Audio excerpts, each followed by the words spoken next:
Nous allons reprendre cette deuxième partie de matinée. Alors la présentation qui sera faite sera suivie d'un temps de débat. Donc si vous avez des questions qui émergent tout au long de la première partie, gardez-les bien en tête et puis elles feront l'objet de questions-réponses à la fin. Concernant les débats, si chacun peut se présenter, identifier juste son nom et sa structure éventuellement, ça permet aussi d'être identifié par les autres personnes présentes et puis éventuellement de se mettre en réseau, de se mettre en relation.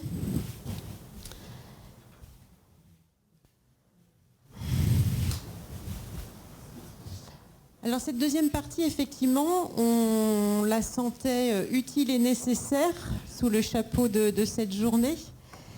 Et on a donc le plaisir d'accueillir Madame Khaled, qui est de la direction de la qualité de l'accompagnement social et médico-social de la HAS, donc de la Haute Autorité de Santé. Et également Madame Urbain, qui est directrice de la structure régionale d'appui Grand Est, que certains connaissent peut-être et que je remercie particulièrement parce qu'elle remplace au pied levé la personne avec qui on avait travaillé en première intention et qui a notamment contribué à l'élaboration du diaporama qu'on vous présentera. Alors pour peut-être un peu plus de connaissances des uns et des autres, Madame Khaled, je vous laisse vous présenter, puis présenter la HAS pour ceux qui ne connaîtraient pas, mais non, en fait surtout votre direction, je pense. Bonjour à toutes et à tous. Je suis ravie d'être avec vous ce matin pour parler de l'évaluation des établissements sociaux et médico-sociaux et de l'éthique dans cette nouvelle évaluation. Donc moi je m'appelle Angélique Khaled, je suis la directrice de la DICASM, donc direction de la qualité de l'accompagnement social et médico-social au sein de la Haute Autorité de Santé.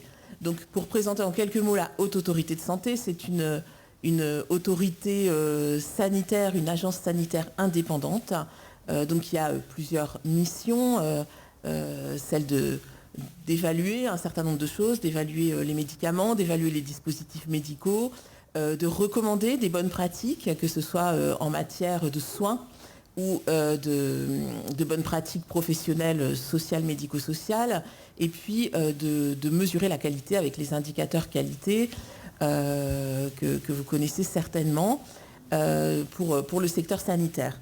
Donc moi, dans ma direction, la DICASM, qui est effectivement une direction assez récente finalement au sein de la Haute Autorité de Santé, puisque ça a été mentionné par M. Karcher tout à l'heure, il y avait auparavant une agence qui s'appelait l'ANESM et qui a été donc fusionnée au sein de la Haute Autorité de Santé en 2018. Et donc la DICASM en fait est un petit peu le successeur de l'ANESM. On a gardé les mêmes missions, c'est-à-dire principalement deux missions.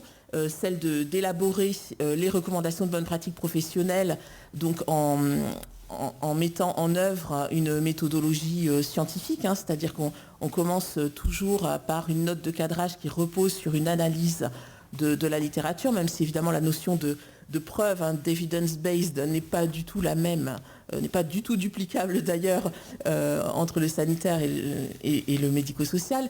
Mais donc on commence par cette revue de la littérature et puis ensuite on fait des appels à candidature pour composer des groupes de travail avec des professionnels de terrain et des personnes concernées. Et puis nous élaborons ces recommandations de bonnes pratiques à destination des professionnels. Donc ça c'est la première mission de la DICASM. Et la seconde mission, donc c'est l'évaluation, puisque nous avons élaboré ce référentiel d'évaluation dont je vais vous parler ce matin. Et puis nous sommes donc maintenant, depuis 2023, en phase de déploiement de cette évaluation nouvelle mouture. Et donc nous accompagnons évidemment au quotidien et les organismes évaluateurs et les établissements pour s'approprier et mettre en œuvre ce dispositif d'évaluation. Et on a une troisième mission aussi importante qui est très récente, qui n'est pas encore un service dans la direction, qui est pour l'instant un programme, qui est le programme pluriannuel de soutien aux établissements et aux services pour le recueil du point de vue des personnes concernées. Puisque en fait, dans toutes nos politiques, dans toutes nos productions, effectivement, ça c'est vraiment dans le cœur de métier de la HAS, on est très vigilant sur l'association des personnes concernées, que ce soit en termes de représentation collective ou même, évidemment, de recueil de leur savoir expérientiel. Et donc, par rapport à ça, on sait qu'il faut que l'on puisse produire des méthodologies spécifiques au secteur sur ces modalités de recueil, puisque c'est beaucoup plus complexe que ce qu'on connaît dans le secteur sanitaire, avec l'enquête de satisfaction ISATIS qu'on envoie à tous les patients, cette enquête de satisfaction par mail. Évidemment, ça n'est absolument pas duplicable dans le secteur social et médico-social. Donc on est en train de travailler sur ces méthodologies de recueil donc depuis fin 2022, et nous avons un programme pluriannuel pour ce faire. Voilà. Merci beaucoup. Madame Urbain, je vous laisse vous présenter et puis présenter également l'ASRA. Oui, donc bonjour. Alors déjà merci pour cette invitation aujourd'hui. Donc je suis Anne-Sophie Urbain, je suis la directrice de la structure régionale d'appui Grand Est. Alors comme on vous l'a dit, ce n'était pas moi qui était prévu initialement, mais la chargée de mission experte sur le secteur médico-social. Elle ne pouvait pas venir. On a eu une réflexion éthique en équipe pour le bien-être de cette journée aujourd'hui.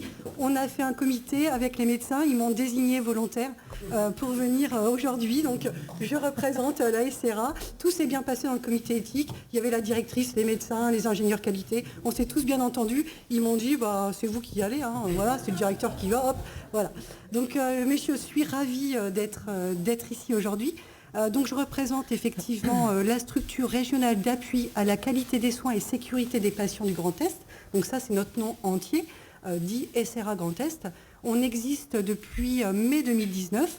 On a été désigné par l'ARS, conformément à un décret de 2016. On a 2 missions principales sur le territoire. La première mission, c'est ce qu'on appelle l'accompagnement, l'appui à l'analyse systémique des événements indésirables graves associés aux soins. Ouf, voilà. Donc nos fameux EIGS, où on a une équipe au sein de la SRA médico-soignante qui vont accompagner les équipes lors de la survenue d'un EIGS.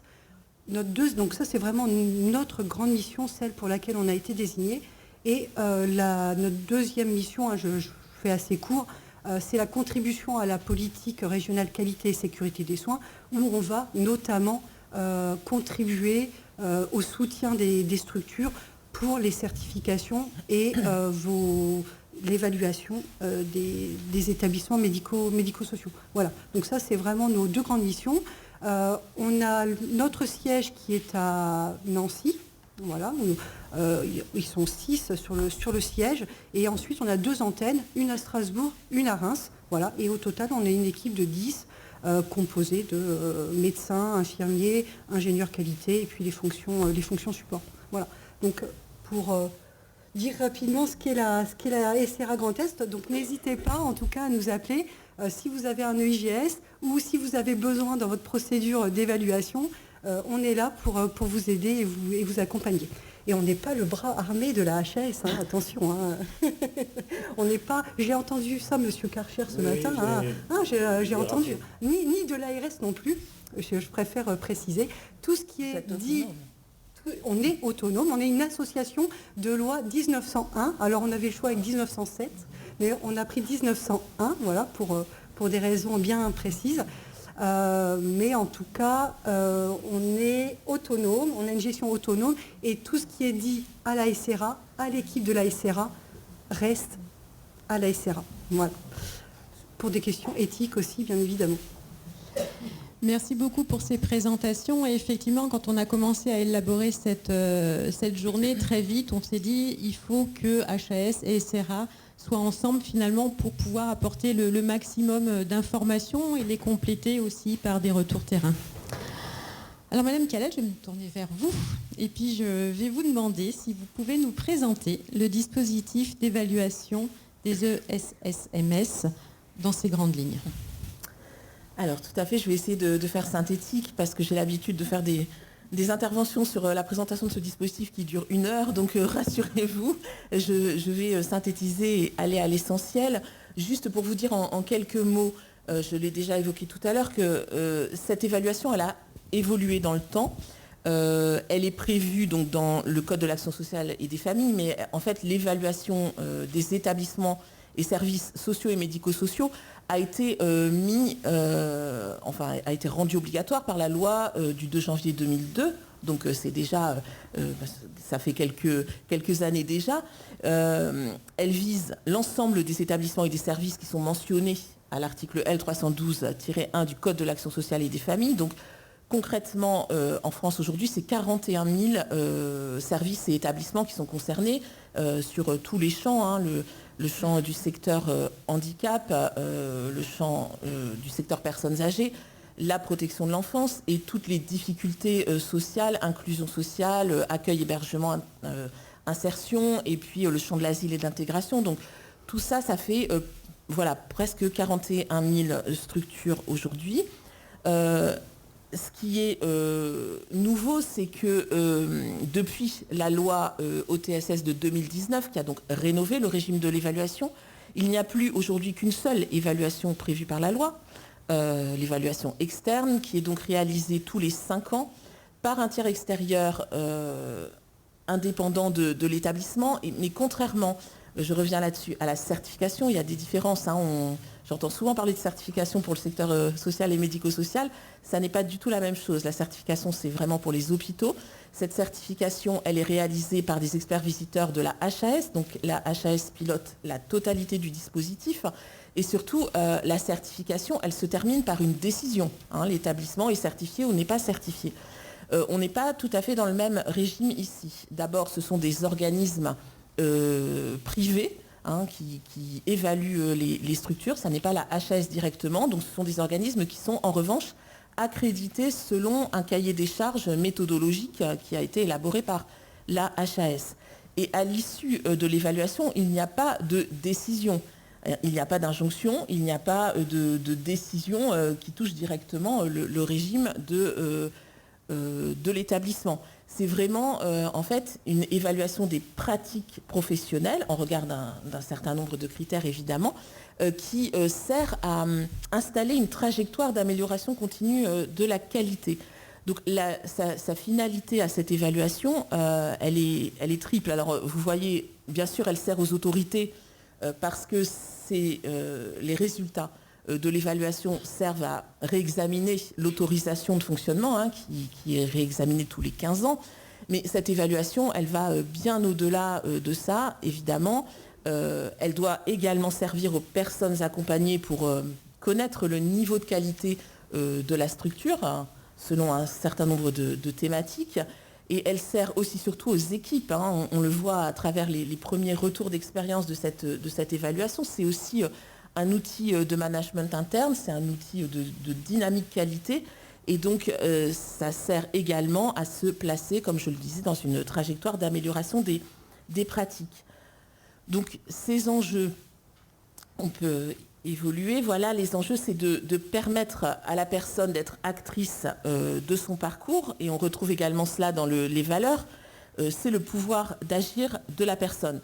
Cette nouvelle évaluation, elle a vraiment eu pour objectif de réaffirmer la position d'acteur de la personne. Et on va y revenir parce que ça, c'est très important, évidemment, dans les réflexions éthiques, puisqu'elle est...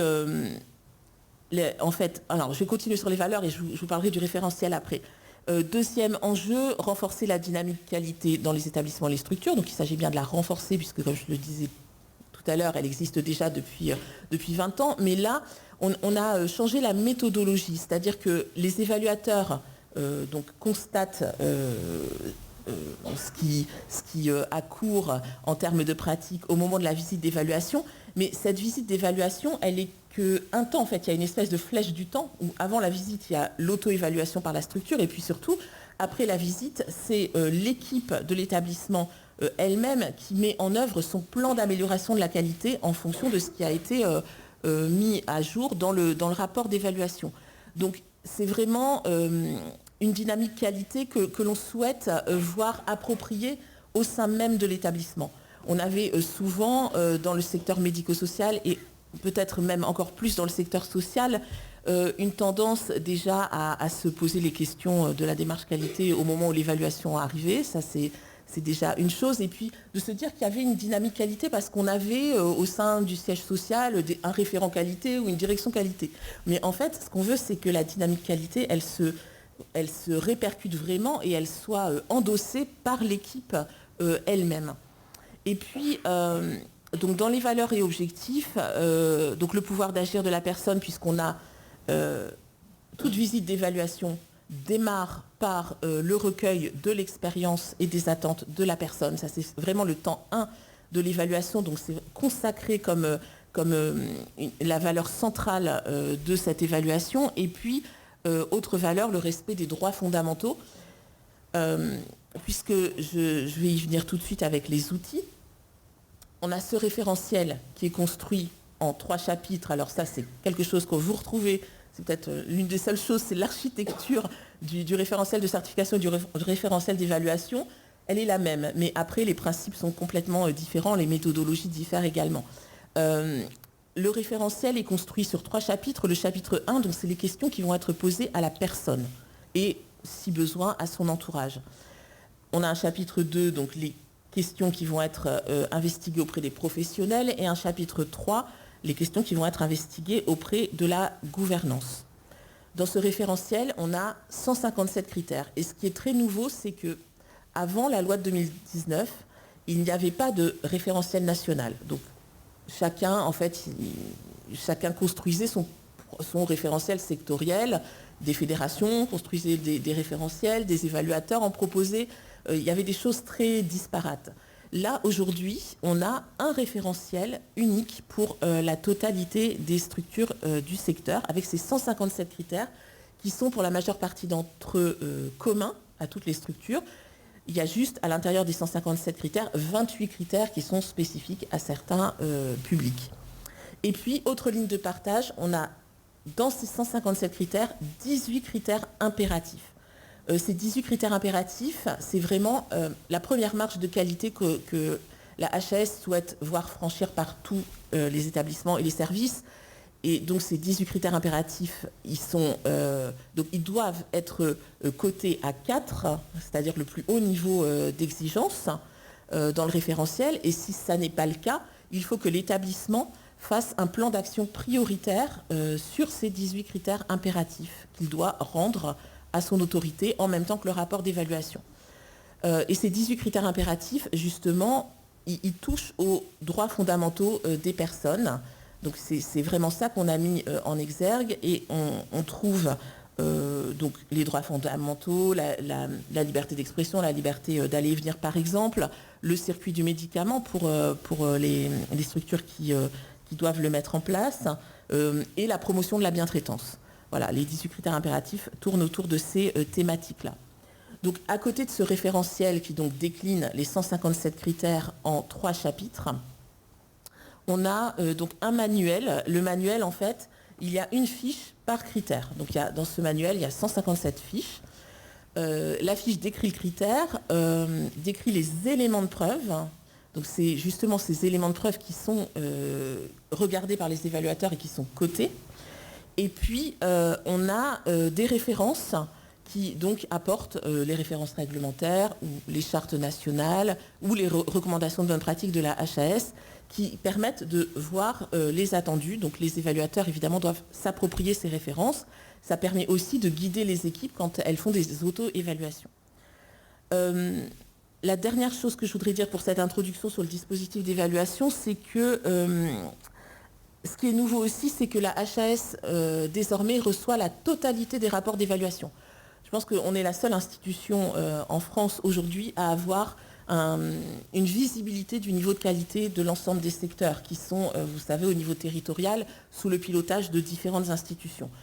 Donc pourquoi on reçoit l'ensemble de ces rapports d'évaluation? Pour 2 raisons. D'abord, c'est ce qui nous permet de contrôler l'activité des évaluateurs. C'est à travers l'analyse de ces rapports d'évaluation qu'on peut détecter s'il y a des écarts dans la méthodologie appliquée par les évaluateurs. Et donc à ce titre, on s'auto-saisit de ces contrôles, mais on a aussi quelques signalements qui peuvent nous être faits par les structures ou par les autorités de tarification.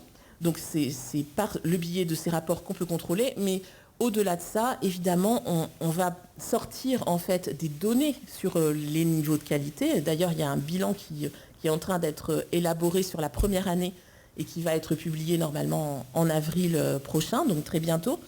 Et donc, on pourra regarder quel est le niveau de qualité en voyant en particulier les critères, et surtout la première année, les critères impératifs sur lesquels les établissements ont été un peu plus en difficulté.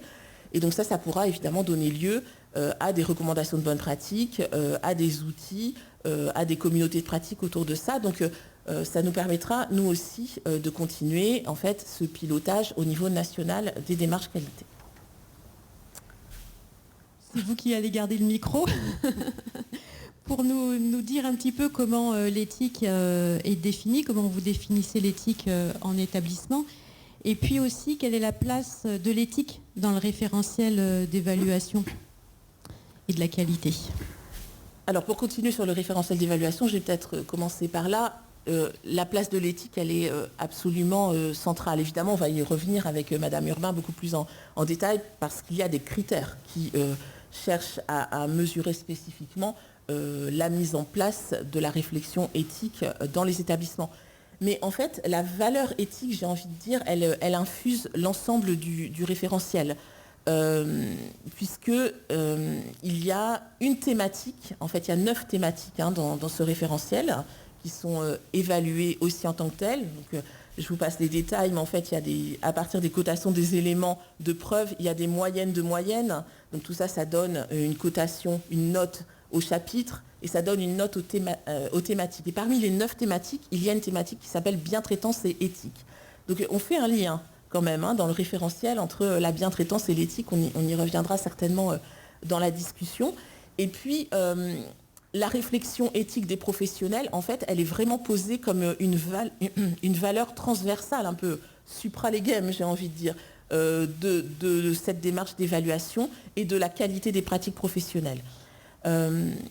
Sur la vision de l'éthique pour la Haute Autorité de Santé, j'ai envie déjà de citer Paul Ricoeur. Vous l'avez cité aussi, Madame Pêche. Moi, j'ai une autre citation que j'aime beaucoup de Paul Ricoeur, qui est dans le même ouvrage, évidemment, l'ouvrage cardinal, qui dit, donc je cite, c'est une sagesse pratique qui consiste à inventer les conduites qui satisferont le plus à l'exception que demande la sollicitude, en trahissant le moins possible la règle. J'aime beaucoup, je trouve que cette citation est vraiment très belle et elle s'applique vraiment parfaitement au secteur social et médico-social. Et plus prosaïquement, donc là évidemment je me tire une balle dans le pied parce que la vision de la HAS est beaucoup moins jolie, mais vous l'avez sous les yeux. Donc l'éthique, c'est prendre la décision la plus juste possible ou la plus appropriée dans une situation donnée et en tenant compte des contraintes existantes. Pour nous, en fait, pourquoi on a posé comme valeur fondamentale l'exigence de cette réflexion éthique pour les établissements sociaux et médico-sociaux? Pour 3 raisons. Parce que dans ces structures, on l'a déjà évoqué ce matin, on accueille des personnes en situation de vulnérabilité. Ça, c'est la première raison. La deuxième, c'est qu'il y a, on voit bien la tension qui peut y avoir entre la nécessité d'articuler la dimension individuelle de l'accompagnement social avec la dimension collective. Et puis, la troisième raison, c'est l'évolution des principes et des pratiques du travail social.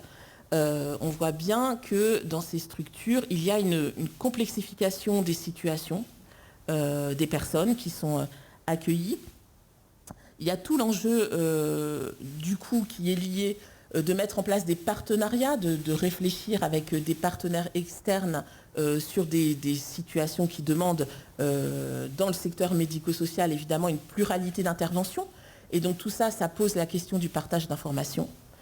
Et puis, ce partage d'informations en plus qui questionne d'autant plus avec l'émergence des nouvelles technologies et la marche des établissements et des services vers la numérisation, les dossiers uniques, les dossiers partagés. Donc tout ça fait que tout ce contexte, évidemment, rend d'autant plus fondamental le questionnement éthique dans les établissements.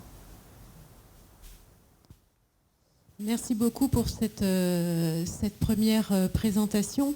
Alors, Madame Urbain, vous accompagnez du coup les structures, j'ai envie de dire, sur le terrain.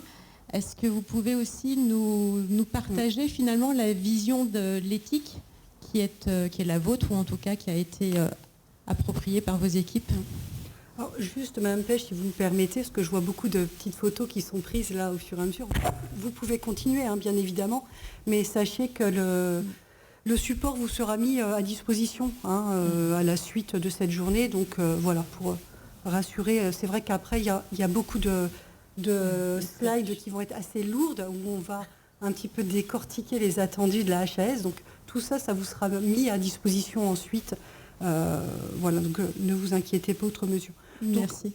Donc, on s'est mis, du coup, effectivement, alors on a plutôt, nous, l'habitude qu'on nous demande c'est quoi la qualité. Alors pour nous, c'est facile de répondre à cette question, c'est quoi la qualité. Là, on nous a demandé c'est quoi l'éthique. Alors c'est vrai que pour nous, c'était, donc hop, rebelote, petit comité éthique interne à la SRA.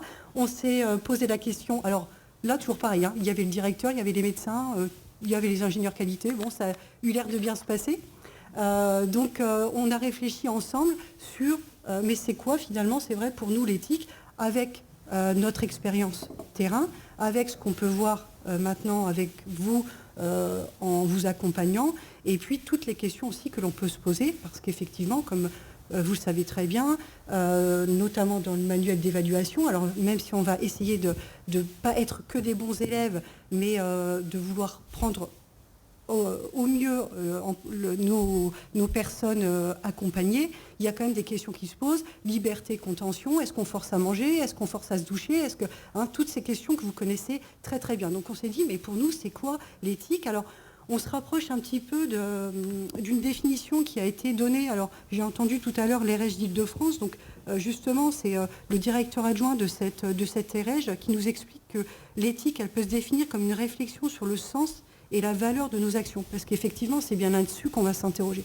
sur le sens et la valeur qu'on va donner à ces actions que l'on va pouvoir porter collectivement. Et puis on s'est dit qu'effectivement, c'était vraiment une démarche de questionnement collectif, puisque vous êtes en structure de soins, d'accompagnement, et donc finalement, il va falloir avoir des valeurs communes, il va falloir prendre des décisions collectives, tout en se questionnant sur notre propre éthique. Parce que finalement, cette dimension collective, on s'est dit, elle est quand même portée par une éthique personnelle. On n'a pas tous la même façon de voir les choses. Là, on l'a bien vu, nous, quand on s'est dit, c'est quoi l'éthique? C'est parti dans tous les sens. Oui, parce qu'on n'a pas tous la même sensibilité, on n'a pas tous la même expérience, on n'a pas tous le même parcours de vie, ce qui fait que individuellement, on a déjà des questionnements, des réflexions éthiques qui sont différentes. Donc là, l'idée, en tout cas pour nous, dans une structure médico-sociale, ça va être de se questionner collectivement et puis de trouver surtout un consensus collectif. Alors maintenant, tripartite, on va aller assez vite parce que je pense qu'il y a beaucoup de choses qui ont été dites ce matin et qu'on rejoint. C'est encore très questionnant, tout ça. Maintenant, il faut prendre aussi, ce qui est très prégnant, c'est la dimension de la personne accompagnée et d'entourage. Donc ça va être plus que soignant, administratif, en tout cas professionnel de la structure. Il va falloir aussi qu'on englobe dans ce questionnement collectif la personne accompagnée, parce que c'est bien pour elle qu'on va le faire, et puis l'entourage, ce qu'on avait à un moment peut-être moins l'habitude de faire. Il faut maintenant qu'on prenne cette habitude collectivement de voir tous ensemble. Et puis, alors j'ai bien entendu M. Karcher ce matin, il a dit que l'éthique n'était pas une démarche qualité. Alors, d'accord, mais en tout cas, nous, SRA Grand Est, on le fait dans un objectif d'amélioration de la qualité, d'amélioration de la prise en charge de la personne qui va être accompagnée. En tout cas, nous, dans la réflexion que l'on peut avoir. On sait, du coup, voilà, pareil, on en a beaucoup parlé ce matin. On s'est dit que finalement, cette dimension éthique, elle rejoignait quand même beaucoup, et Mme Khaled l'a dit, beaucoup de dimensions qui sont prégnantes dans l'évaluation et prégnantes dans votre quotidien. Les droits, le respect, l'expression, enfin, tout ce que vous connaissez très bien, finalement, cette éthique-là, elle va toucher quand même tous ces domaines-là. C'est quelque chose qui est très transverse. On ne peut pas apprendre l'éthique tout seul. On s'est dit finalement, pourquoi on se pose des questions éthiques en même temps? On l'a dit tout à l'heure. Est-ce qu'il faut qu'on ait un juriste? Est-ce qu'il faut... Voilà, quelle casquette on prend? Enfin, c'est quand même pas évident. On peut agir individuellement, mais vous êtes en structure de soins. L'idéal, c'est quand même d'avoir des valeurs communes. Et puis, ça va permettre de se questionner, de prendre du recul, de croiser là nos regards, puisqu'on va être tous ensemble, de dialoguer, demander une expertise, si besoin. On a les REJ, par exemple, qui est là. On se dit, mais là, on est un petit peu perdu. Que font les autres? Voilà. Peut-être d'aller voir un petit peu dans les structures voisines avec qui on collabore, comment eux ils font, hein, parce que c'est pas toujours non plus évident. Et puis, pouvoir décider et prendre la meilleure décision possible tous ensemble. Voilà. Et finalement, nous, on est toujours dans le positif à la SRA. On se dit, on fait toujours d'un problème une opportunité. Voilà. Donc, on s'est dit que finalement, tout ce questionnement éthique qui peut faire peur un petit peu aussi par rapport aux décisions qu'on va pouvoir prendre ou comment on va pouvoir positiver, on s'est dit que finalement, tous ces questionnements éthiques, elles permettaient quand même de se re-questionner sur nos valeurs, nos normes aussi, d'avoir une culture institutionnelle, ne pas se sentir tout seul, ne pas prendre une décision tout seul, et puis surtout avoir une réflexion aussi sur nos pratiques professionnelles, parce qu'on va s'interroger quand même beaucoup sur nos pratiques professionnelles. Alors quelque chose que je n'ai pas dit, mais qui est quand même très important, ça a été dit aussi ce matin, mais on n'est pas ni dans le jugement, ni dans la culpabilité.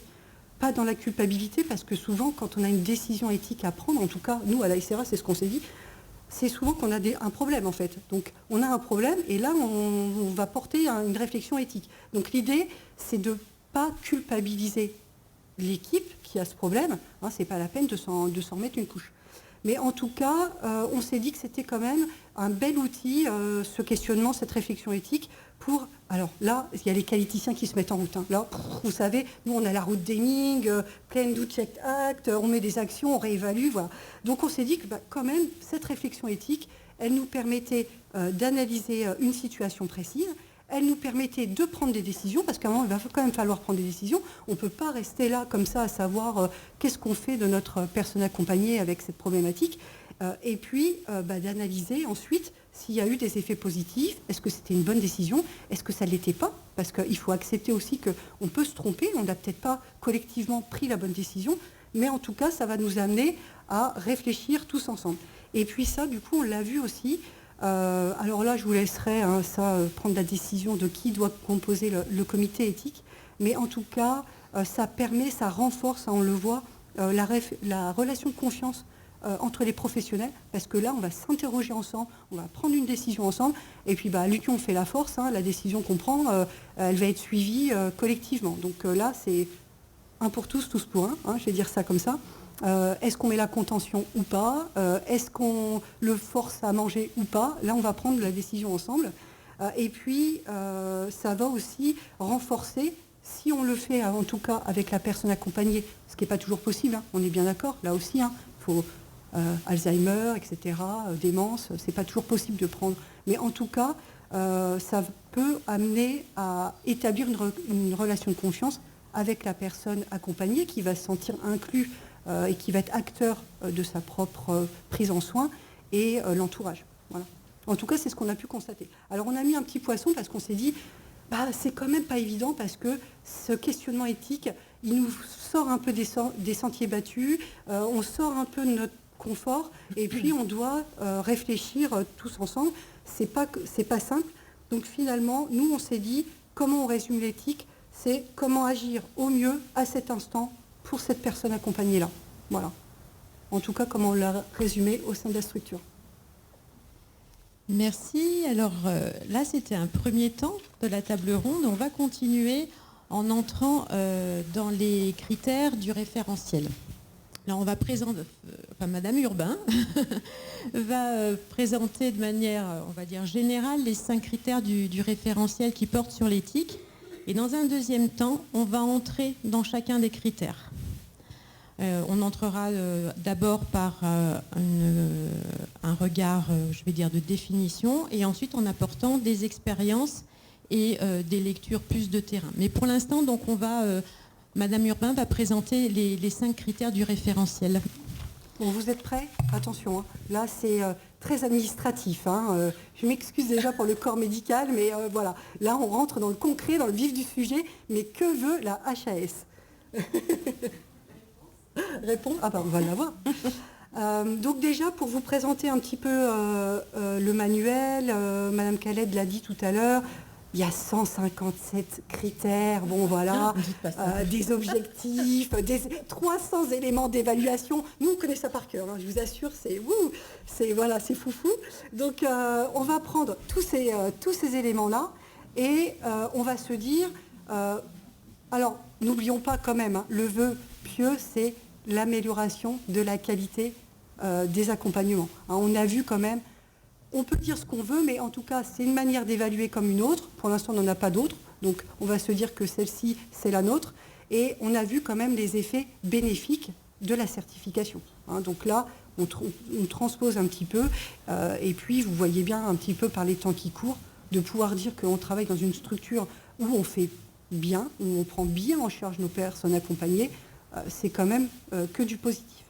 Donc, parmi nos 157 critères, on a 5 critères qui vont concerner l'éthique dans le référentiel, 4 qui sont dans le chapitre 2, les professionnels, un critère qui est dans le chapitre 3 qui concerne la structure. Alors tout ça c'est très technique. Hein. Chapitre 2, les professionnels, traceurs ciblés, chapitre 3, le SSMS, l'audit système.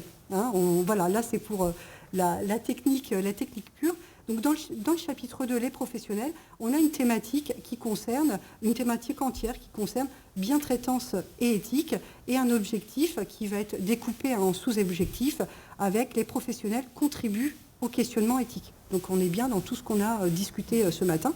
Et puis, ce questionnement éthique, il infuse tout le référentiel en fait. Hein. Là, on vous sort vraiment ce qui est le plus parlant comme bientraitance et éthique, mais après ça infuse bien évidemment dans la majorité finalement des critères, hein, comme l'a dit Madame Khaled, du manuel. Et donc dans le chapitre 3, il y a une thématique, alors c'est peut-être un peu moins prégnant, mais c'est la thématique des ressources humaines, où il y a un objectif qui nous dit l'établissement met en œuvre une politique de qualité de vie au travail. Et on peut maintenant montrer, vous l'avez dit tout à l'heure dans le comité éthique, quand il y a le directeur, voilà, c'est bon, voilà. On a pu prouver quand même que quand on a une qualité de vie au travail qui est estimée satisfaisante, on a tendance à mieux prendre en charge nos patients. Donc finalement, à travers cet objectif-là, il y a aussi des questionnements éthiques qui peuvent en ressortir.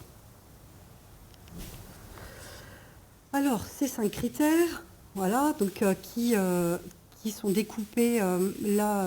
Donc dans le chapitre 2, on s'est dit qu'il y avait 4 critères qui répondaient donc à bientraitance et éthique.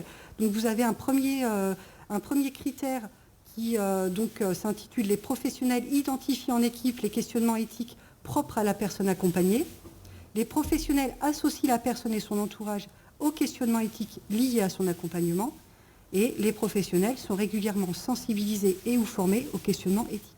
Donc là, vous voyez que pour ces 3 critères, l'évaluation va être faite auprès des professionnels. Donc là, ils vont être sur le terrain, les évaluateurs externes, et ils vont aller voir directement les professionnels pour avoir leur réponse à ces questionnements.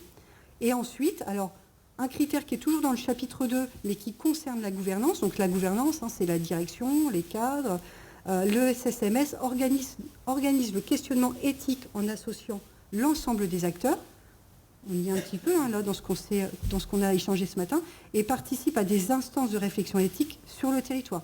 Vous pourrez dire oui, j'étais à la journée de l'EREJ, je participe éthiquement aux journées du territoire à la HS, toc, case cochée, comme on l'a dit tout à l'heure. Et puis, un objectif qui est dans le chapitre 3, le SSMS organise des espaces de discussion et de partage. Alors, vous voyez que là, quand on dit les critères sont extensibles, hein, on ne parle pas de comité éthique, on parle d'espaces de discussion et de partage pour les professionnels. Hein, on ne vous dit pas qu'il faut absolument... voilà. Et des temps de soutien psychologique et ou éthique.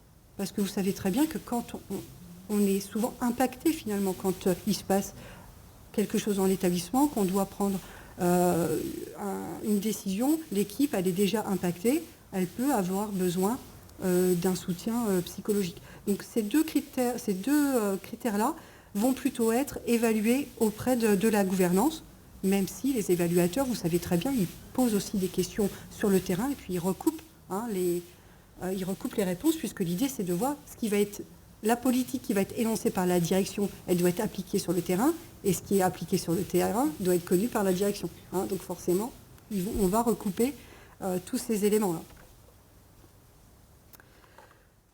Alors, donc toujours pareil, Madame Calette vous a dit qu'il y avait 18 critères impératifs sur les 157. Tout ce qui concerne l'éthique à un niveau d'exigence qu'on appelle standard. Alors, ça n'enlève pas la valeur, bien évidemment, du critère, mais en tout cas, il y a un attendu qui est, on va dire, différent. Ça concerne toutes les structures médico-sociales, que vous soyez dans le handicap, dans l'enfance, vers les personnes âgées ou autres, peu importe, toutes les structures sont concernées par ces critères. Et donc ça, on se l'est dit tout à l'heure, les 4 critères du chapitre 2 vont être évalués suivant la méthode du traceur ciblé. Donc là, on va être dans l'entretien avec les professionnels, l'entretien avec la gouvernance. Alors le traceur ciblé, on part du terrain, on remonte vers la gouvernance. Le traceur ciblé, en fait, c'est quoi? C'est vos pratiques professionnelles, tout simplement. Ils viennent voir comment vous faites. C'est un grand mot pour dire les pratiques professionnelles. Voilà. Et ensuite, on va aller quand même vérifier au niveau de la direction si il y a les moyens mis en œuvre, comment est l'organisation, etc. Le critère du chapitre 3, on l'a vu, celle des ressources humaines, ça va être l'audit système. Donc là, ça va être l'inverse. On va partir de la gouvernance et on va aller sur le terrain. C'est la pyramide dans l'autre sens. Audit système, ça veut dire entretien avec la gouvernance. En gros, si on peut donner une signification. Dans ces deux méthodes, bien évidemment, ça on va le voir après, il y aura ce qu'on appelle la consultation des documents et les observations. Donc ils vont venir observer comment vous faites, en même temps que vous allez leur parler, en fait. Eux, ils vont observer ce que vous faites, et en même temps que vous allez leur parler, ils vont vous dire, ah oui, là, vous nous parlez de... Et quand vous mettez... il y a une prescription pour les contentions, comment vous faites? La réévaluation à 24 heures, on en parlait tout à l'heure. Bon, bref, comment ça se passe? Si un patient, vous avez des difficultés pour les douches, où est-ce que vous le notez? Vous pouvez me montrer, voilà. Alors faites attention, je vous donne juste un conseil là, c'est pas le sujet, mais une question, une réponse. Une question, une réponse. Ne déroulez pas le fil, ils vont tirer sur le fil. Si vous dites, ah oui, alors on fait comme ça, mais en fait, parfois, non. Alors là, ils vont tirer sur le parfois pour en savoir plus.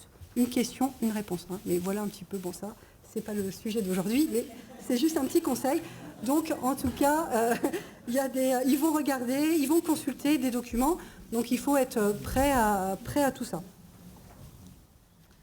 Merci. Alors là, on va effectivement entrer davantage dans chacun des critères avec une approche qu'on a voulu croiser, c'est-à-dire à la fois une présentation par Madame Calette et ensuite la proposition de pistes pour leur évaluation. Et notamment, Madame Urbain, vous allez donner quelques exemples de questions qui peuvent être posées sur le terrain par les évaluateurs.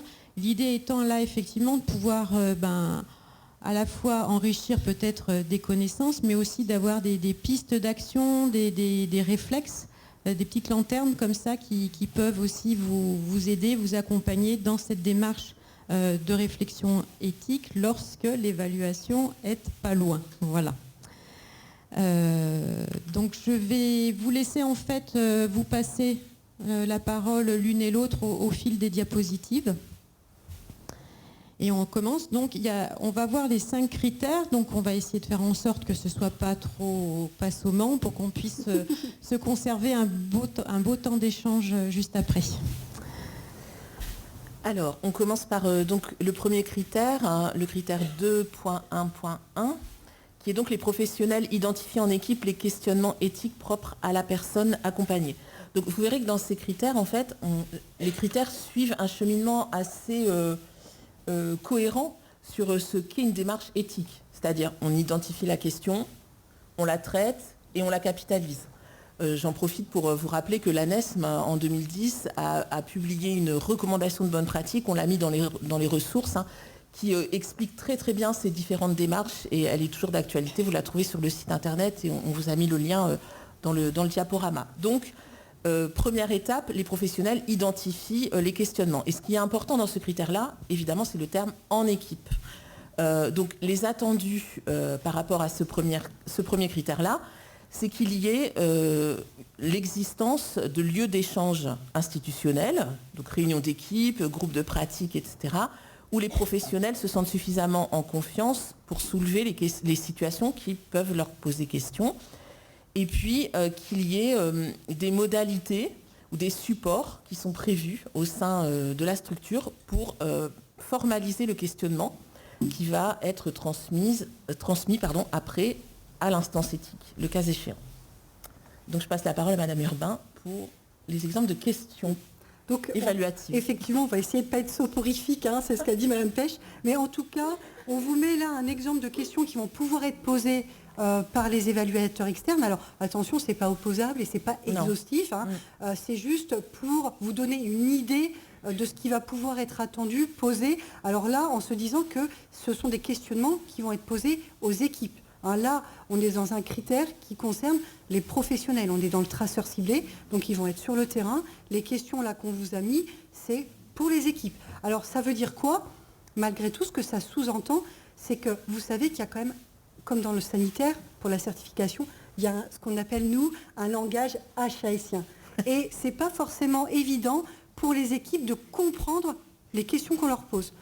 Donc il va falloir quand même se préparer à cette évaluation, pas pour être scolaire, pas pour cocher des cases, mais pour mettre en avant ce que vous faites bien, hein, ça on l'a dit tout à l'heure. L'idée c'est de valoriser ce que vous faites très bien, mais pour valoriser ce que vous faites, il faut déjà comprendre les questions. Hein, donc ça, bon voilà. Et ça, je vous avoue que c'est pas toujours évident.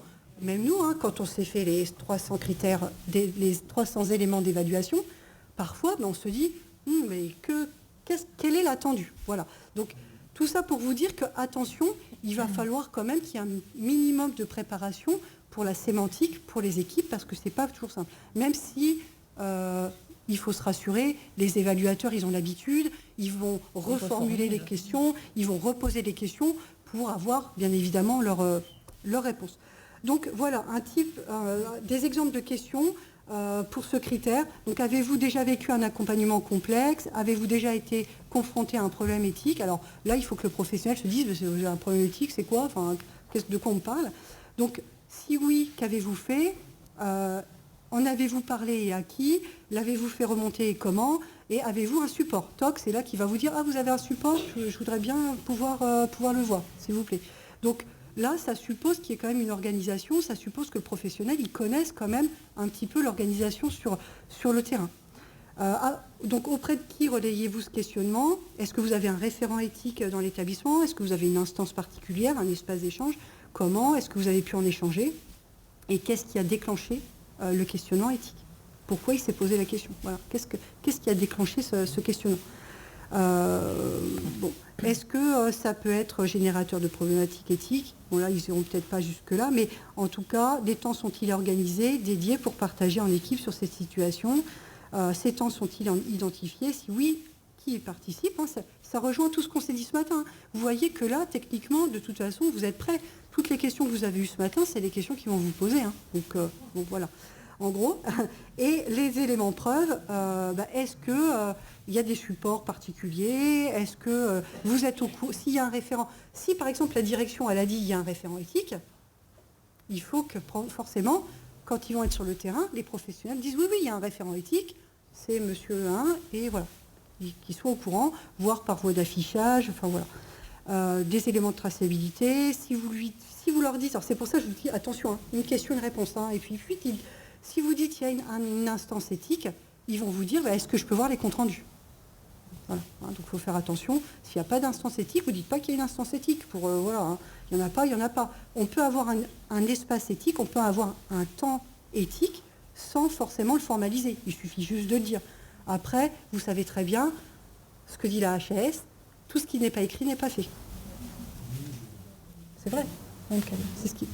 Donc tout ce qui n'est pas écrit n'est pas fait. Donc on part de ce constat. Donc effectivement, si vous commencez à dire on a une instance éthique et qu'il n'y a pas de il n'y a aucune trace de cette instance éthique, on va certainement vous poser la question. Après, il suffit de dire, pour nous, c'est informel, on se réunit avec un tel, etc. Voilà, on essaye d'étirer la case pour valoriser, surtout, l'idée c'est de valoriser vos pratiques. Alors, je ne vais peut-être pas lire exhaustivement tout ça, mais vous verrez dans le support qui va vous être transmis, je vous ai mis des exemples de pratiques internes. Alors, ce ne sont pas mes mots, en fait. On est allé chercher dans les rapports d'évaluation dans lesquels il y a eu une bonne cotation, un 4 sur ces critères-là. Et donc, je vous ai copié-collé les commentaires des évaluateurs. Donc, vous voyez, sur ce critère, ce premier critère, on parle de réunions d'équipe hebdomadaires qui comportent des points de questionnement éthique. Donc, l'évaluateur a pu regarder le compte-rendu qui a été fait par le membre de l'équipe. Le compte-rendu est imprimé, mis dans un classeur. Donc, on lui a présenté le classeur. Dans Infam, c'était également des questions qui étaient débattues en réunion de service. Donc, ils ont pu, par exemple, citer l'exemple de la contention d'une personne. Dans un CESAD, ils ont expliqué à l'évaluateur qu'ils ont eu justement une situation qui leur a posé des questions éthiques sur l'accompagnement d'une famille pour la fin de vie d'un enfant. Et donc que sur ce sujet, ils ont pu bénéficier de l'intervention de l'équipe de soins palliatifs qui est venue échanger avec eux. Et puis qu'ils ont également des analyses de la pratique. Donc vous pourrez lire tout ça à tête reposée, mais voilà, c'est des exemples qui ont permis à l'évaluateur de considérer que ces critères étaient totalement remplis. Ce critère. Je pense que c'est très intéressant effectivement qu'on puisse partager ça. Ça permet d'illustrer aussi les différents items. Alors je vous propose de regarder le second critère. Alors, le second critère, donc les professionnels associent la personne et son entourage au questionnement éthique. Donc, les attendus, derrière ce critère, donc, comme le critère l'indique, c'est d'impliquer des personnes concernées dans les instances de réflexion éthique, les personnes concernées ou les membres du CVS, ça a été déjà évoqué ce matin. C'est aussi de restituer à la personne et à son entourage, le cas échéant, les orientations suite à l'analyse de la situation concrète qui les concerne. Et puis, c'est d'inscrire les évolutions de l'accompagnement suite à l'analyse de la situation dans le projet personnalisé de la personne et de faire le point régulièrement sur la situation.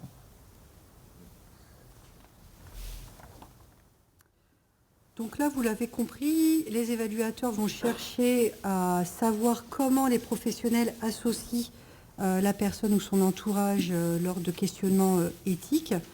Donc voilà un petit panel de questions. Comment associez-vous la personne accompagnée et ou son entourage? Alors là, bien sûr, il faut se remettre dans votre contexte. Forcément, si c'est des enfants, si c'est des mineurs, si c'est des adultes handicapés, donc on se remet toujours dans le contexte de la structure où son entourage donc, a des réflexions éthiques liées à son accompagnement. Comment son avis, ses souhaits, ses attentes sont-ils exprimés et recueillis? Et pouvez-vous me donner un exemple? Alors, on est dans le chapitre 2, on s'est dit tout à l'heure, il y a 4 critères qui sont dans le chapitre 2. Le chapitre 2, c'est le traceur ciblé. Pour le traceur ciblé, ils vont systématiquement vous demander des exemples terrain. Là, ils sont auprès des professionnels, ils sont avec vous, ils veulent voir vos pratiques professionnelles. Donc, à chaque fois, ils demanderont d'illustrer par des exemples concrets. Donc la personne et ou son entourage est-elle associée à la décision prise à la suite de la réflexion menée? Comment est-elle informée de la décision, des mesures prises? Son accord est-il recherché? Donc là, ils peuvent vous demander où est-ce que vous notez l'accord. Il faut toujours toc. Donc, quelles sont les conséquences de ces temps de questionnement, réflexion éthique sur vos pratiques et les principes de l'accompagnement? Avez-vous un exemple? Là, ils vont pouvoir vous demander, en comité, si vous avez une instance éthique, vous avez pris... Là, vous me parlez de cette situation-là, quelles mesures vous avez prises? Je suppose que c'est passé en instance. Quelles mesures vous avez prises collectivement ou pas? Voilà. Ils vont chercher à savoir comment, concrètement, sur le terrain, ça se décline. Ok, vous nous avez dit que vous aviez une instance éthique, vous m'aviez parlé de ce problème-là. Ce problème-là, il a dû passer en instance. Qu'est-ce qu'il en est ressorti? D'accord? Donc, ils vont chercher à savoir comment ça fonctionne. Forcément, ils vont vous dire, est-ce que je peux avoir le compte-rendu? Donc, les éléments preuves élément de traçabilité dans le dossier. Ça peut être quelque chose qui va être tracé dans le dossier, voire peut-être dans le projet d'accompagnement de la personne. Le compte-rendu, donc l'impact, et puis, nous en bon qualiticien, le plan d'action qualité. Voilà, donc pour voir un petit peu si parfois ces questionnements éthiques viennent alimenter votre plan d'amélioration de la qualité. Voilà, ce qui peut vous être aussi posé.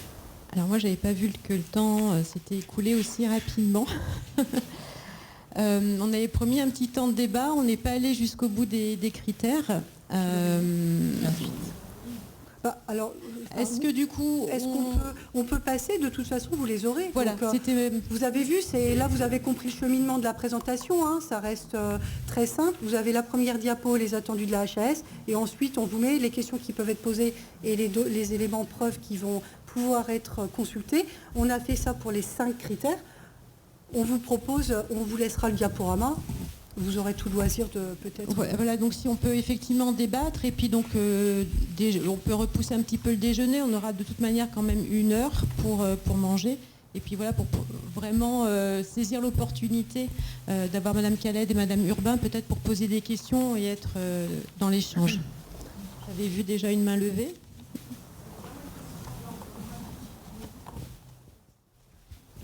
J'ai juste une petite question d'ordre pratique. On est évalué dans 15 jours. Est-ce qu'on pourra avoir le diapo avant? Oui. Bon, super. Si moi je me remets à Madame Pêche, hein, vous pouvez l'avoir là, hein, dans la minute. Hein.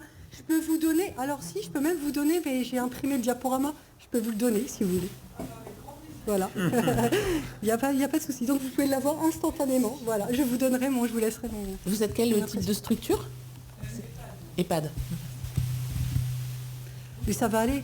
Ça va aller.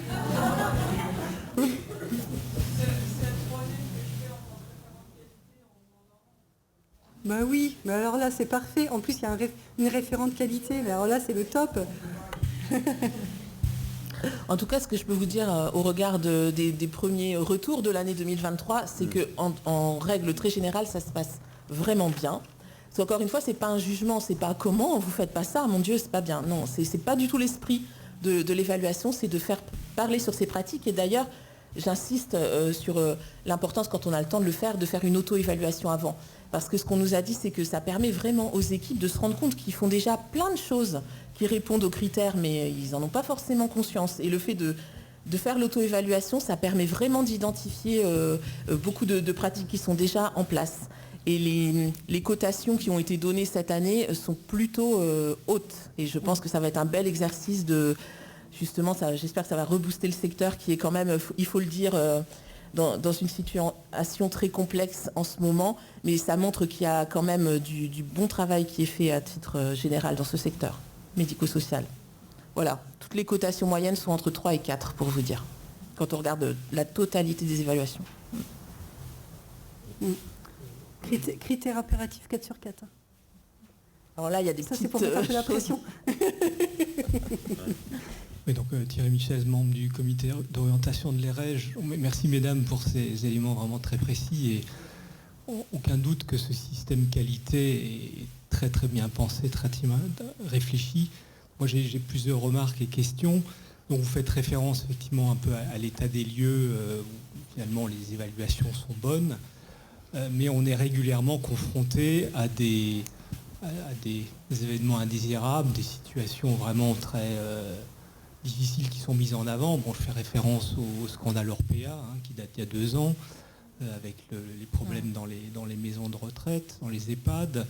On a eu, encore pas plus tard que cette semaine, cette émission sur M6 qui dénonce la mauvaise prise en charge des personnes handicapées dans notre pays. Donc la question que j'ai pour vous, comment par rapport à l'ampleur de la tâche que vous avez, 41 000 établissements, finalement, comment vous résolvez vous-même vos problèmes d'éthique et comment est-ce que j'utilise les moyens que j'ai à bon escient et comment est-ce qu'on progresse, comment vous-même vous progressez sur la façon de prendre en compte cette tâche immense. Et puis peut-être, je ne sais pas si vous avez des éléments de réflexion, on est à Colmar, donc on n'est pas très loin du Rhin. qu'est-ce qui se passe dans notre pays, l'Allemagne, qu'est-ce qu'ils ont comme dispositif et qu'est-ce qu'on peut apprendre à la fois sur effectivement les questions d'éthique par rapport à l'évaluation de nos voisins allemands ou d'autres. Merci. Alors, oui, j'évoquais effectivement la situation difficile et en fait on a sorti ce référentiel, mais c'était pas calculé, c'est arrivé comme ça, suite à c'est venu après l'affaire Orpea. Et justement, ça nous pose des difficultés. Puis là, ça va être pareil, parce qu'on va sortir le bilan de la première année de l'évaluation, alors qu'il y a cette émission de télé qui est passée hier, et donc, pas hier, dimanche, et qui remet encore une fois un sou dans la machine, et qui, il faut le dire, donne une vision très déformée du secteur, parce qu'on trouvera toujours, les situations ne sont pas parfaites partout, on le sait bien. Mais quand même, le niveau, encore une fois, je le dis, de qualité est plutôt bon. Et les équipes sont engagées. On a plutôt, j'allais dire, de la maltraitance institutionnelle, j'ai envie de dire, que de la maltraitance individuelle. Enfin, c'est un peu systémique ce qui se passe en ce moment. C'est-à-dire que c'est bien tout le sens de l'évaluation, c'est aussi de redonner du sens aux professionnels, parce qu'on se rend compte que, en fait, ils sont dans une sorte de qualité empêchée, que le fait que ces métiers ne soient plus attractifs, qu'il y a beaucoup de professionnels, même si ils arrivent dans les métiers qui en repartent, tout ça fait qu'évidemment les conditions d'exercice peuvent générer des problématiques de qualité et de la maltraitance par définition. Nous, en fait, du côté évaluation HAS, ce qu'on essaie toujours d'expliquer, c'est qu'il y a vraiment une différence entre le contrôle et l'évaluation. Et on ne voudrait pas, justement, mélanger les deux exercices. Il y a à un moment le contrôle, ça c'est vraiment de la conformité aux règles, c'est l'apanage des autorités de tarification et de contrôle. Ils vont voir un certain nombre de choses, des règles, des normes. L'évaluation, ça se travaille vraiment avec les équipes et les personnes. Et les situations, de toute façon, les situations graves, en général, elles ne ressortent pas, ça faut qu'on se le dise quand même, elles ne ressortent pas pendant un exercice d'évaluation. C'est extrêmement rare.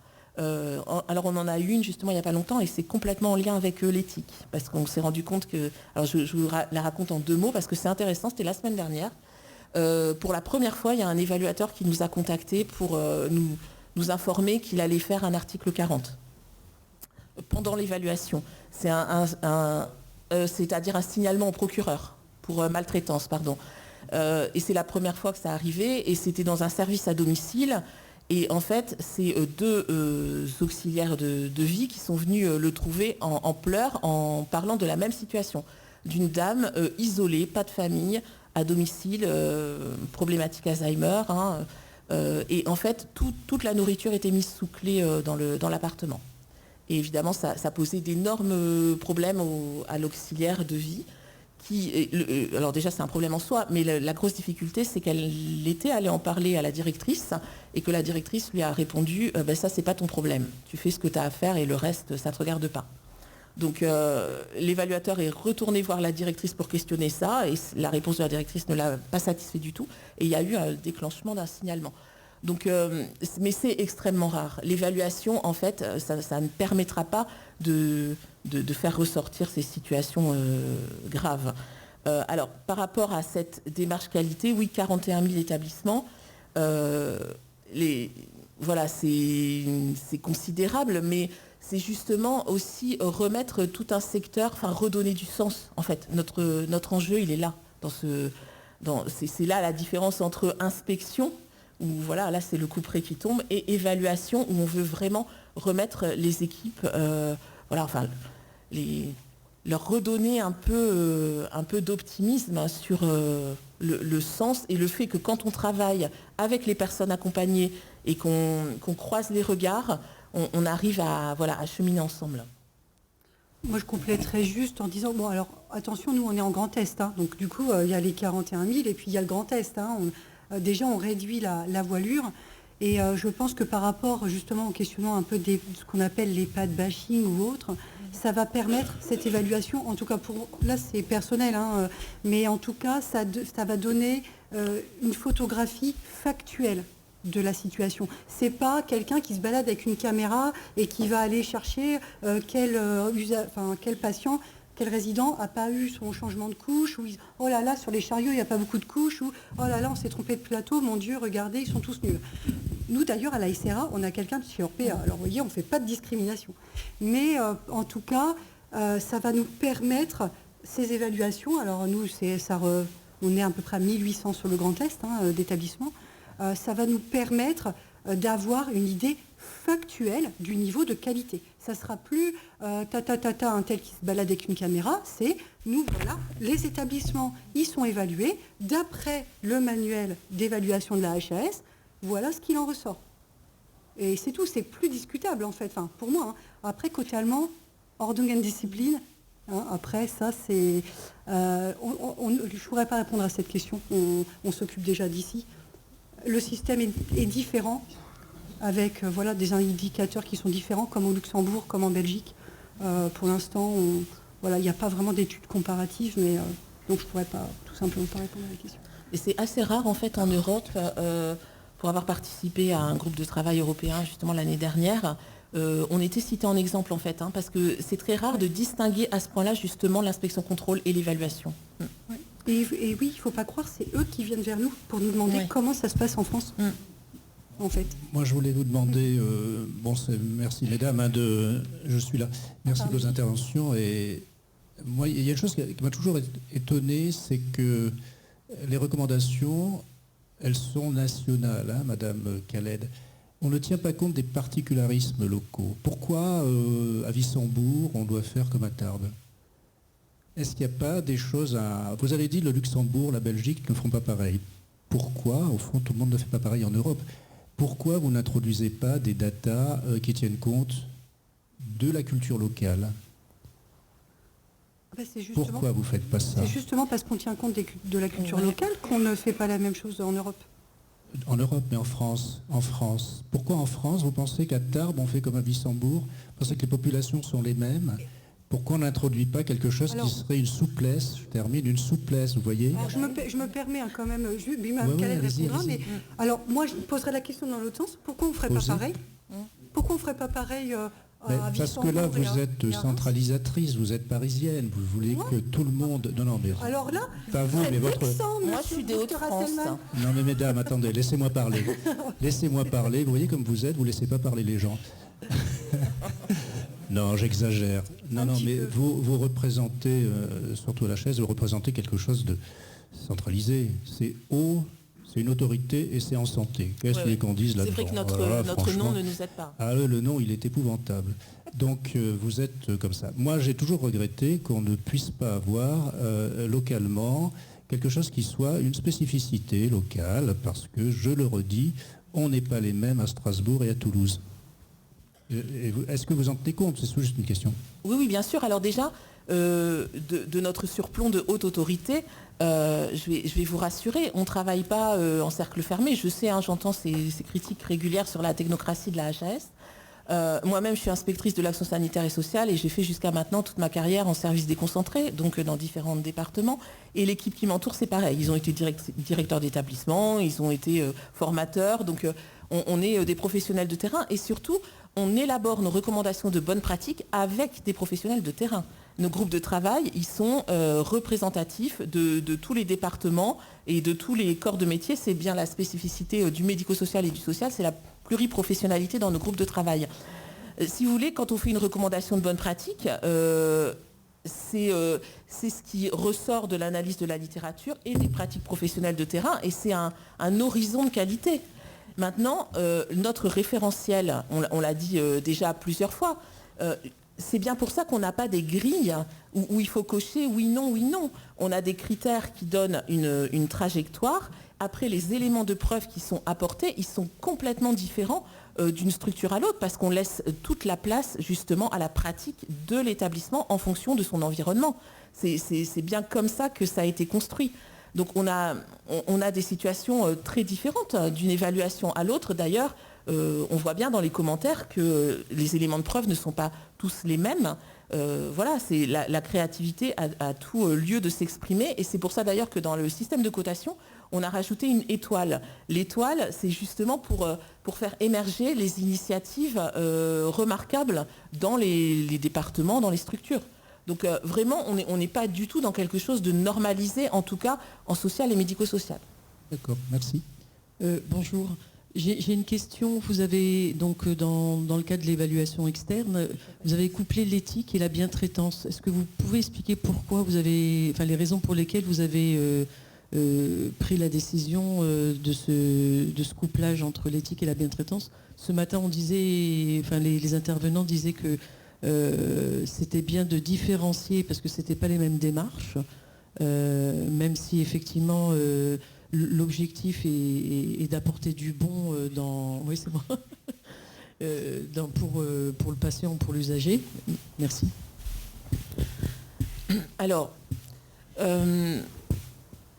ça a été mis dans la même thématique. Bon, déjà parce qu'on ne pouvait pas en faire 26. Hein, donc on a fait des regroupements, mais ce regroupement est cohérent pour nous.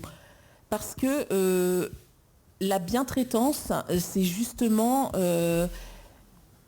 alors, comment je peux vous dire ça? C'est à la fois de partir... de pouvoir concilier, voilà, je vais trouver mes mots, de pouvoir concilier dans l'accompagnement, et là on est vraiment dans le social et médico-social, concilier dans cet accompagnement la marche vers l'autonomie, l'autodétermination et la protection de la personne.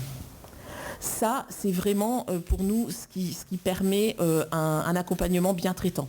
À la fois, d'accord, l'autonomie, l'autodétermination, le choix éclairé de la personne, et puis la protection de sa vulnérabilité.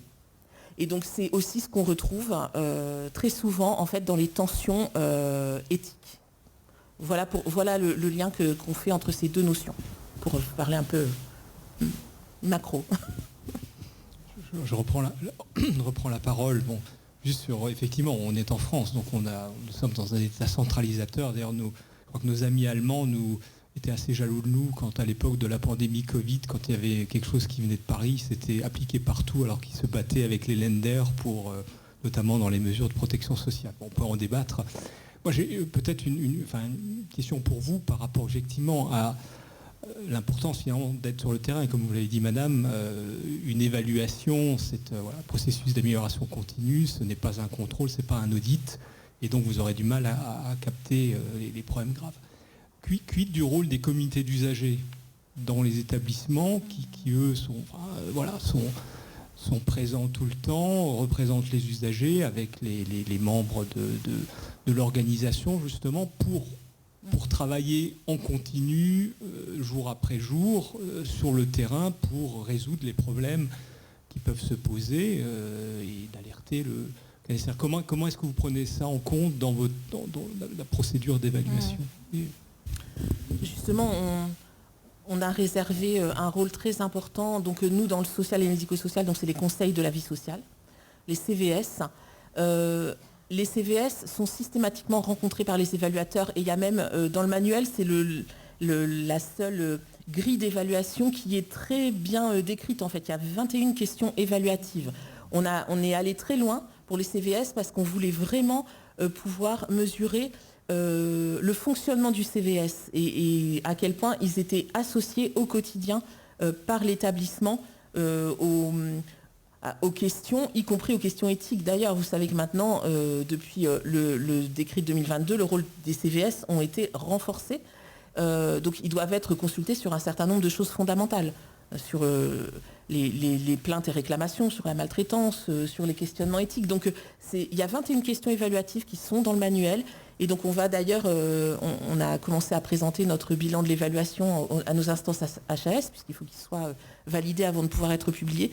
Et justement, c'était hier, et le conseil de la HAS nous a demandé d'aller encore plus loin, plus précisément sur la publication des résultats qui sont spécifiquement cotés sur ces 20 questions CVS, parce qu'on sait, on le sait, qu'il y a encore énormément de progrès à faire. Il y a des CVS vitrines, hein, voilà, on va le dire. Hein, c'est pas assez développé. Puis on l'a vu pendant le Covid. Alors là, ça a été l'effondrement total du travail avec les représentants des usagers.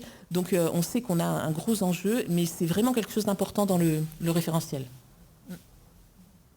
Bonjour à tous, je suis directrice sur Horizon Amitié, donc je crois que je suis la seule représentante des établissements sociaux, donc ça tombe bien parce que effectivement je trouve que j'ai déjà fait une carrière aussi dans le sanitaire, donc c'est vrai que je trouve qu'on n'a pas forcément le monopole de l'éthique dans un domaine ou dans un autre.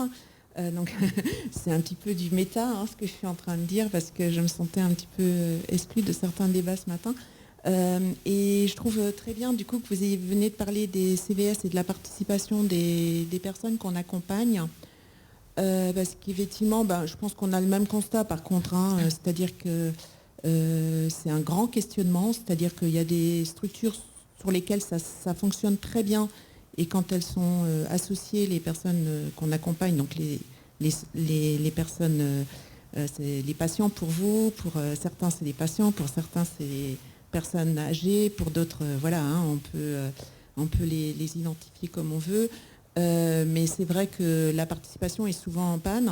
Nous, on n'a pas forcément l'obligation d'avoir des CVS et pourtant la participation, elle existe au jour le jour, c'est-à-dire les professionnels font de manière générale bien leur travail en associant les personnes qu'on accompagne et les instances sont mal connues. Je parle par exemple du Comité national des personnes accompagnées dans les établissements sociaux, donc qui est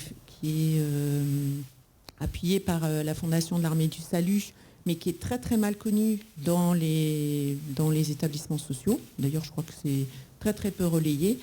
C'est des choses qui existent. On n'a pas non plus les mêmes moyens dans les établissements sociaux. On n'a pas le moyen d'avoir un médecin dans un comité quel qu'il soit, que ce soit un comité d'éthique ou même sur des questions de santé.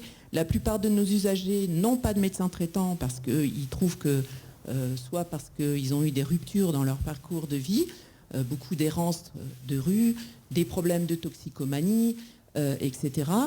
Il y a d'autres choses aussi, ça peut être simplement des ruptures familiales qui les conduisent dans nos structures et ils perdent le fil de leur estime, par exemple, et qui font que la santé, ce n'est pas une priorité. Voilà, donc tout ça fait que je trouve très important la dimension éthique également sur nos structures et je crois qu'elle est encore plus prégnante parce que la vulnérabilité elle est également chez les personnes qu'on accompagne. Donc c'était plus à ce titre-là et puis c'était en réaction, je ne sais plus, avec une intervention juste avant. Et voir un petit peu justement, il existe donc une structure d'appui pour les professionnels de santé à l'évaluation. Je me demandais s'il y avait une structure d'appui également pour les professionnels sociaux. Voilà. Merci. C'est la même en fait. On peut vous solliciter ? Oui. C'est pas le cas partout. Oui, il n'y a pas de souci. Je vous en prie. Non, il n'y a pas de souci. Alors c'est vrai qu'on a, je ne vous cache pas qu'on a plutôt l'habitude de travailler avec les établissements dits médico-sociaux, mais en tout cas, ça sera avec plaisir qu'on ouvrira les portes aussi aux établissements sociaux. Il n'y a pas de souci. Je vous en prie. Les questions se posent différemment, mais elles sont prégnantes et elles remplissent notre quotidien pareillement. Il n'y a pas de souci. Voilà, donc moi je travaille dans un hôpital de santé mentale et je voulais faire le constat qu'au fil des années, à cause effectivement de politiques de santé qui sont basées sur l'efficacité, le temps de réflexion éthique a largement diminué, voire a été rendu impossible par la présence des soignants en réunion, parce qu'en fait il y avait toujours quelque part des nécessités de service qui faisaient qu'ils ne pouvaient pas être présents. Et donc, du coup, je me demande, c'est bien beau la question de l'évaluation de tous les critères éthiques, mais si en même temps, il y a une contradiction quelque part entre la politique qui est menée en termes d'efficacité de soins Et ce temps de plus en plus réduit qui est donné à la réflexion, voilà, moi je questionne effectivement la cohérence et comment la HAS se positionne par rapport à ce double mouvement qui peut paraître a priori contradictoire entre cette nécessité qu'on demande aux institutions et aux soignants d'être efficaces, donc de compter le temps, et ce besoin qu'a l'éthique d'avoir un temps long. Je ne peux qu'être tout à fait d'accord avec vous, madame. Merci beaucoup de votre intervention. Effectivement, la HAS, elle n'est pas aveugle et sourde, donc on voit très bien cette contradiction entre ce que nous, on demande. Nous, encore une fois, ça peut sembler compliqué parce que nous, en fait, on détermine l'état de l'art et il y a l'état des moyens à côté de ça. Et ce qu'on veut... nous, si vous voulez, il faut qu'on continue à promouvoir et à poser cette exigence que les professionnels puissent avoir un espace donné et un temps donné pour réfléchir en équipe. Et je sais bien qu'il y a le quotidien par rapport à ça qui percute cette exigence. Et donc voilà, nous ne sommes pas pourvoyeurs des moyens, c'est le ministère qui l'est, mais la HAS va prendre position puisque chaque année nous publions en fait un rapport qu'on appelle rapport d'analyse prospective qui donne à voir nos constats et nos préconisations pour l'amélioration du système de santé dans sa globalité. Et cette année, on a justement choisi de faire un rapport d'analyse prospective sur la qualité. Et l'enjeu de ce rapport, l'objectif de ce rapport, ça sera, puisque c'est à destination du Parlement et des pouvoirs publics, ce rapport, et ce sera justement de démontrer cette contradiction et que ça ne nous satisfait pas du tout et que la qualité doit être poursuivie en priorité parce qu'en fait c'est un vrai investissement. C'est ça qu'on se rend pas, dont on ne se rend pas compte. Mais ça fait gagner beaucoup de temps en fait de pouvoir se poser sur de la qualité. Donc voilà, ce sera l'objet de ce rapport.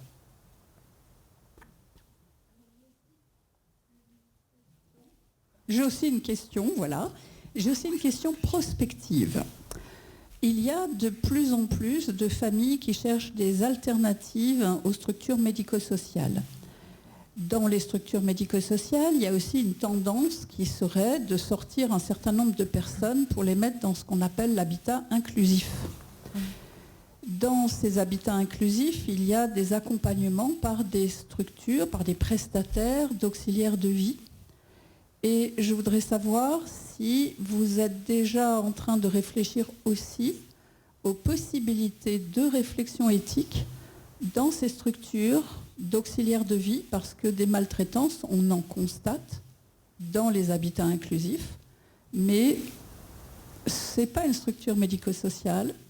Les prestataires de services ne sont pas des structures médico-sociales non plus. Et donc, est-ce qu'il y a déjà quelque chose en cours, sachant que ça risque de se développer dans les années qui viennent? Merci. Et oui, là vous citez voilà, le virage domiciliaire en fait, et le développement assez récent de ces habitats inclusifs qui répondent d'un certain côté à une demande sociétale d'avoir des modalités à mi-chemin entre l'établissement et le domicile, mais qui posent la question effectivement, qui sortent un petit peu de la focale de contrôle, d'évaluation, etc. Puisque comme vous le dites très bien, ce ne sont pas des structures médico-sociales. Et donc, nous, en fait, à la HAS, on est spécifiquement sur ces structures médico-sociales. Néanmoins, oui, on est en train d'y réfléchir à deux titres. On est en train d'élaborer des recommandations de bonne pratique sur l'habitat. Et donc, on va faire un gros focus sur l'habitat inclusif, effectivement. Et puis, il y a une deuxième chose qui va sortir même avant, c'est un outil de repérage et de vigilance sur les risques de maltraitance à domicile. Et donc, on va approcher par là, voilà, c'est une situation à risque d'avoir ces habitats inclusifs avec des services voilà, qui gravitent autour et qui ne sont pas forcément contrôlés. Voilà. Oui, oui. Alors, je vous remercie pour votre présence, l'exposé et puis aussi voilà, d'avoir partagé à la fois des réflexions et des expériences. Donc effectivement, le diaporama vous sera transmis. Je crois savoir qu'il y avait encore des questions, mais du coup, je vous propose peut-être de vous rapprocher des personnes à qui vous vouliez les poser.